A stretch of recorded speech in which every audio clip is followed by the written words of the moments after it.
सत्संगत जी, प्यार से कहना धन निरंकार जी। समागम के दूसरे रोज जहाँ सुबह सेवा दल रैली का रूप सेवा भाव के ऊपर ये फोकस, ये रिमाइंडर और ये भी संतों ने समझाया कि ये चेतनता चाहे सेवा करते हुए या पल पल जीवन में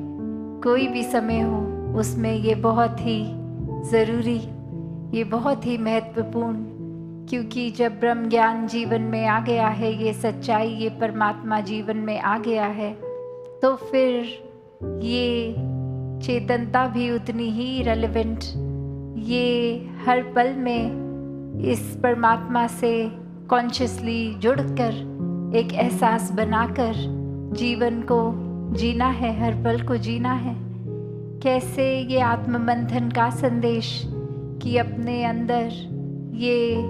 मंथन किया जाए, ये सिर्फ सोच का नहीं, मन का नहीं, ये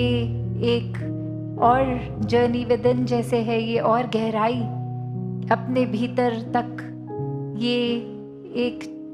चयन करके चुनाव भी करना है कि किस रास्ते जाना है, क्या सोचना है, किस तरह के थॉट्स को अपनाना है।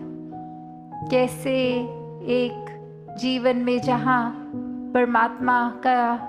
सिर्फ हम क्या नाम ही ले रहे हैं, सिर्फ जिक्र ही कर रहे हैं, या फिर वाकई ही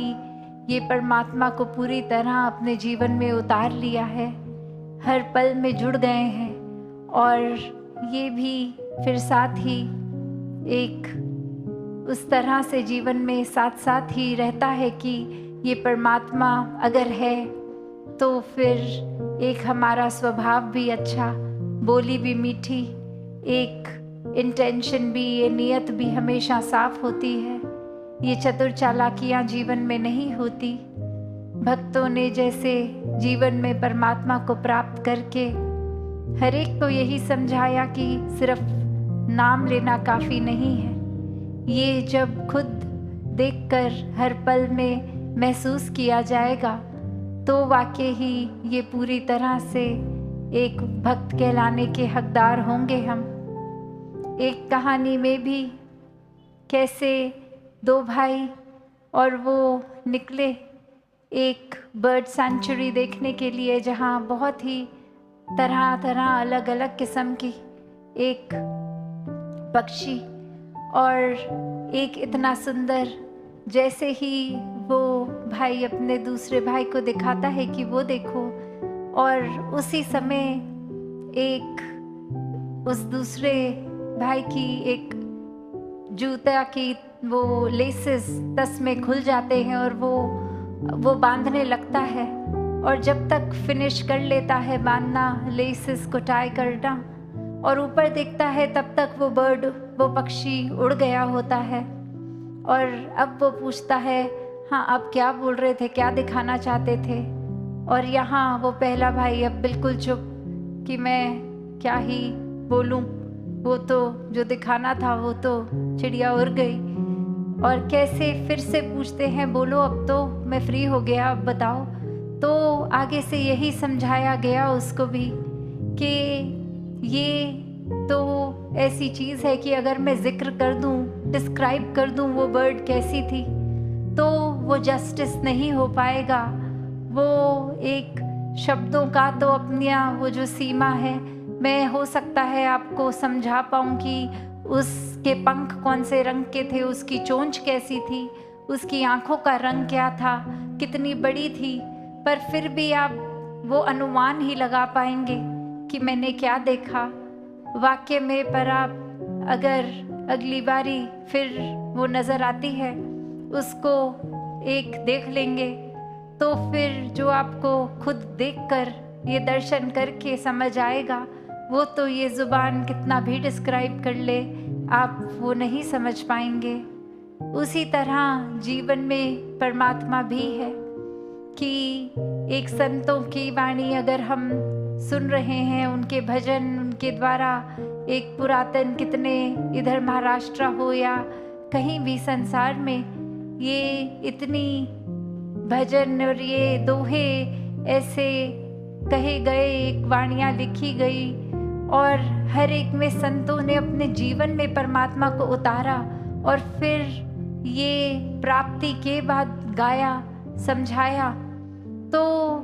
ये इसलिए क्योंकि उन्होंने खुद इस परमात्मा को पहले देखा, फिर उसके बारे में ही कह पाए और ये ही कहा कि ये सुनकर तो अनुमान ही हो पाएगा। ये पूरा रस अगर लेना है किसी मीठी चीज़ का तो उसको चखना ही होगा।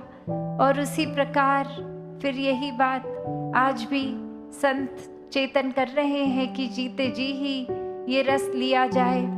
सिर्फ बोलकर सुनकर नहीं, वाकई ही देख के महसूस करके। ये एक साक्षात हर पल में है, इसको हर पल में ये दर्शन किए जाएं और फिर अपने जीवन में ये पूरी तरह देखकर जो अनुभव होगा, तो बात वही कि हर कोई हर पल में जहाँ एक परमात्मा स्वरूप खुद भी हो सकता है, वो पोटेंशियल पूरा है कि एक इंसान का जन्म हुआ, ये इंसानी शरीर मिला, तो ये परमात्मा की प्राप्ति के लिए ही कि ये जीते जी चाहे बेशक एक दुनियावी ड्रीम्स होती हैं, एक हमने अपनी रुचि के अनुसार, एक पढ़ाई के अनुसार एक लक्ष्य बना लिया होता है कि ये चीज़ एक ये अचीव करनी है, ये हमें प्राप्ति लेनी है। तो वो सांसारिक प्राप्तियों के लिए भी जहाँ मेहनत करनी बहुत ज़रूरी, वहीं साथ साथ ये इंसान अगर स्पिरिचुअलिटी को एक सेकंड रुतबा देता है कि प्रायोरिटी ये नहीं दी गई, तो वाकई ही ये जीवन की सांसें भी आई और गई तो वो एक मुकम्मल जीवन नहीं हो पाया, क्योंकि ये आध्यात्मिकता ही, ये परमात्मा ही हर पहलू, हर एक पल में ये प्राइम, ये प्रायोरिटी ही होनी चाहिए। और सिर्फ अनुमान रूप नहीं, पहले दर्शन करके फिर इससे प्यार करके फिर भक्ति रूप में, चाहे फिर जो मर्जी जीवन जैसा भी हम चुने कि एक इस तरह का करियर अपनाना है, इस तरह की पढ़ाई करनी है,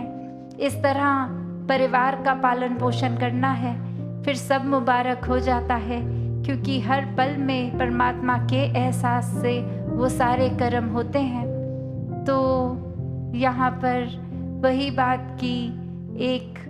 जो चेतनता की बात है, जो आवाज़ दी गई कि इंसानों ये सोने का वक्त नहीं है, मनुष्य जीवन मिला है तो पूरा लाभ लिया जाए।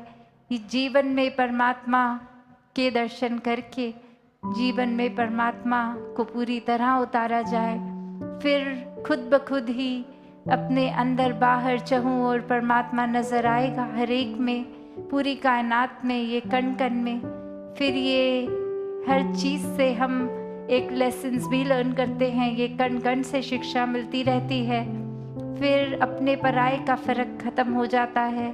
हर कोई अपना, हर कोई श्रेष्ठ, चाहे किसी भी जाति, किसी भी राज्य, किसी भी क्षेत्र, कोई भी बोली भाषा, कैसा भी रंग, कैसा भी खान पान, हर एक में यही परमात्मा। और ये फिर सर हर एक के आगे उसी आदर सत्कार से झुक जाता है कि ये परमात्मा स्वरूप। और इसी तरह हर किसी ने अपने जीवन में आत्ममंथन भी करना है कि सिर्फ क्या हम इंसान इसलिए ही हैं कि ये शरीर एक आकार, उस तरह जो एक इंसान का शरीर की डेफिनेशन है उसमें बैठ रहा है तो हम इंसान हैं, पर क्या हम उस तरह, या फिर एक इंसानियत जो मनुष्य होने का सबूत है, एक असली जो रस है मनुष्य होने का, वो गुण है, मानवीय गुण हैं, ह्यूमन वैल्यूज़ हैं, दैवीय गुणों से हम भरे हैं या नहीं। तो असली एक प्रमाण, ये सबूत तो इंसानी तन नहीं इंसान होने का, पर इंसानी गुण होना है।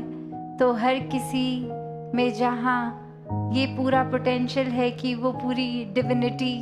एक डिवाइन रूप में हो जाए, या फिर उसके बिल्कुल विपरीत एक ऑपोजिट, बिल्कुल ही एक जीवन शैतानों वाला जीवन, अहंकारी जीवन, एक क्रोध के युक्त होते हुए जीवन बिताना चाहें, या फिर एक बुरी आदतों में लगना चाहें, ये भी चुनाव। तो बात वही, जहाँ फरिश्ता होने का भी इंसान को दर्जा दिया जाता है, वहीं जानवर से भी बदतर। तो हर किसी में जहाँ चुनाव की ये चेतनता परमात्मा ने बख्शी है,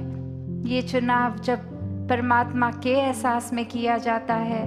तो वो एक पॉजिटिव डायरेक्शन में एक सही चुनाव होता है। ये रूहानियत से भर के इंसान अपना जीवन एक पूर्ण मनुष्य होने का सबूत देते हुए जीते हैं और हर पल में परमात्मा को शामिल करते हैं। तो दासी और शब्दों का सहारा ना लेते हुए बाकी मन के भाव कल आपके सामने फिर से उपस्थित होके तब व्यक्त कर देगी सात संगत जी, धन निरंकार जी।